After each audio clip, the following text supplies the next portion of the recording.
Your husband, your ex-husband, excuse me, Daniel, all right, has been taken to the hospital.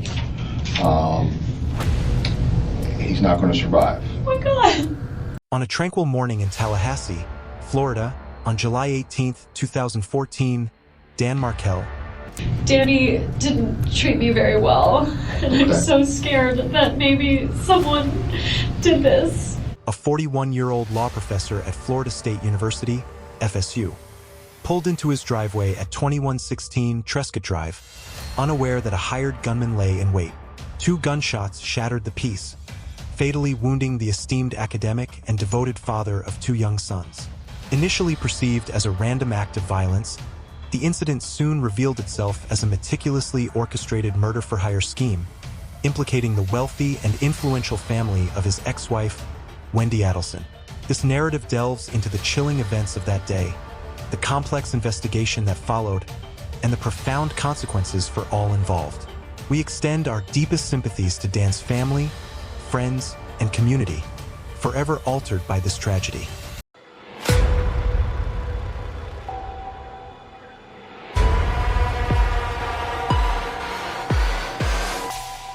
At approximately 11 a.m., a neighbor's call to 911 reported gunfire on Trescott Drive. Police arrived to find Dan Markel slumped in his vehicle, blood streaming from critical wounds. Despite frantic efforts by first responders, he was rushed to a nearby hospital, where doctors pronounced him dead. The news reached Wendy Adelson, Dan's ex-wife, through a concerned voicemail from her real estate agent, Lisa Carey. Voicemail. What'd you hear? Who was your voicemail? It's from Lisa Carey, who is my real estate agent, or who I had gone with to find a house. She just said she was driving around town and she heard there was a shooting on Trescott. Yeah, that's what this is about.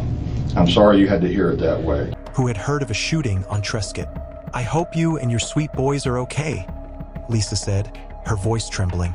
Wendy, at home that morning, was overcome with grief, breaking into sobs as detectives delivered the devastating confirmation. At your home, or your ex-husband's home, at 2116 Trescott, okay? Your ex-husband, excuse me, Daniel, all right, has been taken to the hospital. He's not going to survive. Oh my God. Okay? Wendy's reaction appeared genuine, but her account raised questions. She detailed her morning. A Best Buy technician had been at her home from 8 a.m. to 10 a.m. repairing a television damaged by her children. Afterward, she worked on an academic paper, emailed a librarian for citation assistance, and tackled laundry. I have a message from him this morning. What happened? Well, before we get into everything, I have to establish where you were and who you were with and so forth. Okay. Okay, and then once we've established all that, I can give you more details. Okay. Do you understand why I wanted you to come here before I discuss this? Oh my God. Around 12:15 p.m., she left to purchase bourbon for a friend's engagement party, taking her usual shortcut down Trescott Drive, only to find it cordoned off by police. Assuming fallen trees were the cause, she was distracted by a phone call and rerouted through Centerville to Benton Road, stopping at ABC Liquors and a gas station near Goodwill on Thomasville Road. By just after 1 p.m., she joined 2 friends at Mosaic Restaurant for their regular Friday lunch, unaware of Dan's fate until police contacted her later. Dan Markel was a luminary in legal academia, a Harvard Law graduate whose scholarship on criminal justice reform earned him national recognition. Born in Canada, he was deeply rooted in his Jewish faith, spending a formative year in Israel. Above all, Dan was a dedicated father, cherishing his 2 sons, whose lives were his greatest joy. His commitment to co-parenting, even amidst a contentious divorce, reflected his integrity and love for his children. Dan met Wendy Adelson in Washington, D.C. through JDate, a Jewish dating platform, during her internship. Wendy's mother, Donna Adelson, spotted Dan's profile, scholarly, driven, devout, and encouraged the connection. They married, relocated to Tallahassee for Dan's FSU position, and started a family. However, their marriage unraveled due to cultural and personal differences. A notable incident at their wedding, where Wendy's family provided non-kosher catering despite Dan's strict adherence to Jewish dietary laws, hinted at deeper incompatibilities. After 7 years, Wendy initiated a divorce in 2013, moving out while Dan was away on a trip, leaving divorce papers on their bed, a move that set the stage for a bitter custody battle. The divorce ignited a fierce dispute over their son's custody. No one that you know of or that he's spoken to recently that he's had some type of problem with or that he was concerned about? No one that he was concerned about. I mean, we've been separated for 2 years, so I don't know, like, right. You know, if he had something going on, I wouldn't know about it, but, I mean, I had lost my voice earlier this week, and so we had put off this conversation about our son's school and where he was going to go. During police questioning, Wendy provided a detailed alibi corroborated by her morning activities and lunch with friends. She denied involvement, claiming no knowledge of Dan's enemies. "We've been separated for 2 years. I wouldn't know his personal conflicts," she said, mentioning a postponed discussion about their son's school due to a recent loss of her voice. Does his relationship with her have anything to do with your all's divorce? No. No, it had nothing to do with an extramarital affair or anything? No, but the only thing I'm thinking is Amy, I don't know what Amy's full divorce situation is like, so if you're gonna think of someone who's not thrilled with Danny, I don't know how happy her husband or ex-husband is with the situation. Do you know anything about him? I don't know anything about him. Okay. Wendy's behavior raised suspicions. She didn't immediately inquire about her son's safety, instead proposing theories about potential culprits. She mentioned her brother, Charlie Adelson, a periodontist in South Florida, who had jokingly remarked it was cheaper to buy a TV than hire a hitman when gifting her a television as a divorce present. This is what I want to do, okay? This is what happened, okay? Daniel's been shot, okay? And we have to find out why and who did this. Can you help with that? I will try. Okay. What I want to do right now to try to expedite things, okay, but I need your permission, is I want to take your cell phone and download all the information out of it. Sure. Do you have a problem with that? No. Okay.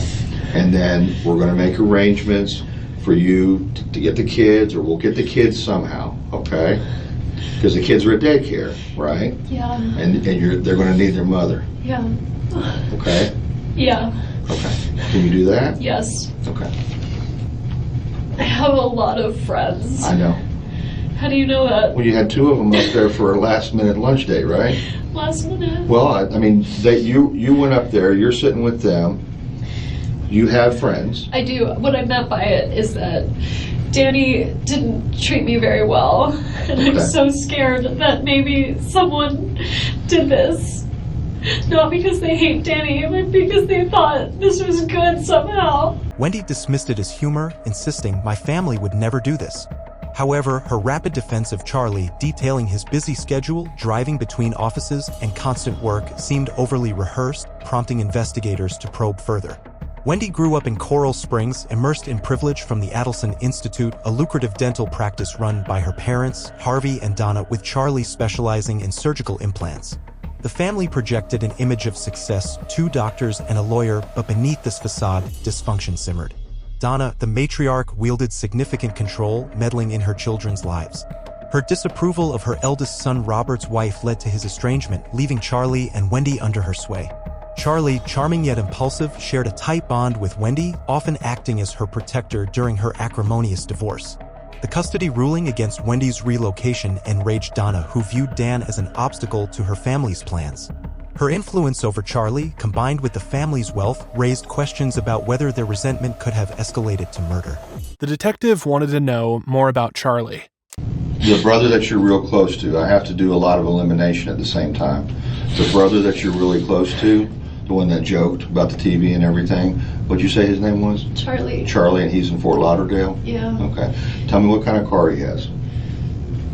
He has like 5 cars. Can't tell me all of them. He drives a I think one of them is an unmarked police car. Oh, really? He's a bit of a character. Okay. So I don't know what he's driving at the time. Right. But I'll tell you, he's a periodontist, and he has this practice where he works from early in the morning till late at night. So For 2 years, Dan's murder baffled investigators, risking becoming a cold case.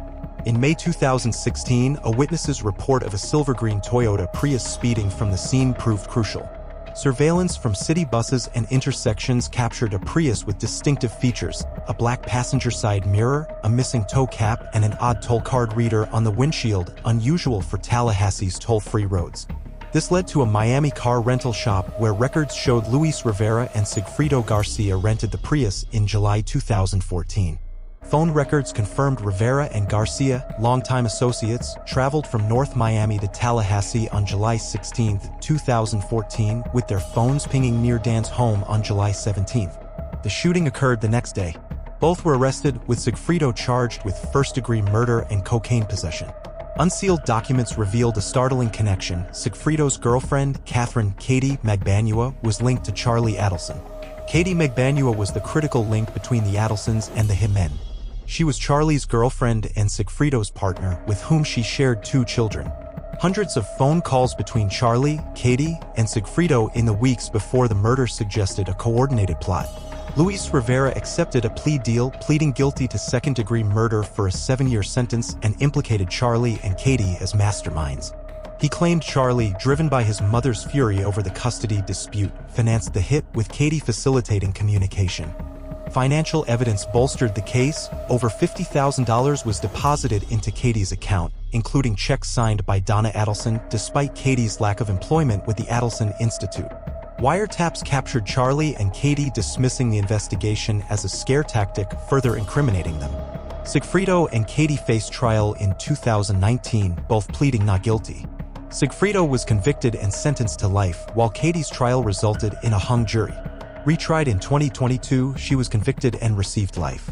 In 2022, Charlie Adelson was arrested 8 years after Dan's death.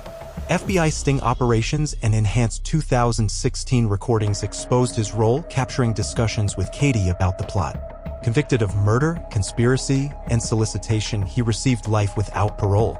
Donna Adelson's arrest followed at Miami International Airport as she attempted to flee to Vietnam, a non-extradition country, with her husband, Harvey. Monitored jail calls revealed her escape plans, and she was shocked when detained. Charged with murder, conspiracy, and solicitation. Hi, how are you? You have an ID?